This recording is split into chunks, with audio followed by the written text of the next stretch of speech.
राधे कृष्ण दोस्तों, आपका स्वागत है आपके अपने यूट्यूब चैनल स्टडी जोन में।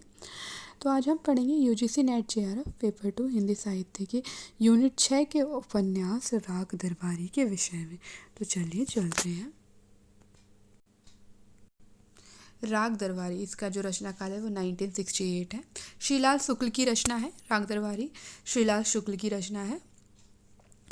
शिवपालगंज गांव के पदाधिकारी और गांव में व्याप्त भ्रष्टाचार को पूरी तरह से स्पष्ट किया गया है। इसमें ये जो राग दरबारी है शिवपालगंज गांव की कहानी है, जिसमें जो गांव के पदाधिकारी हैं और गांव में जो भ्रष्टाचार मौजूद है उसको स्पष्ट किया गया इस उपन्यास में।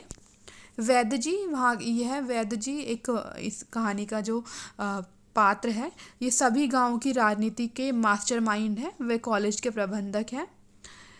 तो गांव की राजनीति के जो मास्टरमाइंड है वो वैद्य जी हैं, और ये गांव जो कॉलेज है उसके प्रबंधक भी हैं।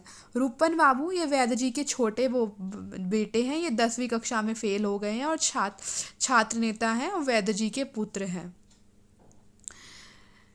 बद्री अग्रवाल ये वैद्य जी का बड़ा बेटा है। वैद्य जी का बड़ा बेटा है, अपने पिता से दूर है और अपने शरीर का ध्यान रखता है। वैद्य जी और बद्री अग्रवाल में अनबन हमेशा अनबन रहती है, और इसीलिए अपने पिता से दूर रहते हैं और अपने शरीर का पूरा ध्यान रखते हैं। रंगनाथ ये इतिहास में एमए की रिसर्च कर रहा है। ये वैद्य जी का भतीजा है। ये गांव में आता है और इन्हीं से इन्हीं जब रंगनाथ गांव में आता है तो वहीं से इस उपन्यास की शुरुआत होती है। ये वैद्य जी के भतीजे और एमए में रिसर्च कर रहा है। छोटा पहलवान ये गांव की राजनीति में सक्रिय है। बद्री अग्रवाल का पार्टनर है ये छोटा पहलवान। प्रिंसिपल साहिब ये छामल विद्यालय इंटर कॉलेज के प्राचार्य हैं। जोगनाथ स्थानीय गुंडा है, लगभग नशे में रहता है। ये जो जोगनाथ है ये स्थानीय गुंडा है और हमेशा नशे में ही रहता है। सनीचर या मंगलदास ये गांव के प्रधान थे। लंगड़ ये स्थानीय आदमी का प्रतिनिधि है। स्थायी आदमी का प्रतिनिधि है। राग दरबारी ये पूर्वांचल उत्तर प्रदेश के कस्बे शिवपालगंज की कहानी है।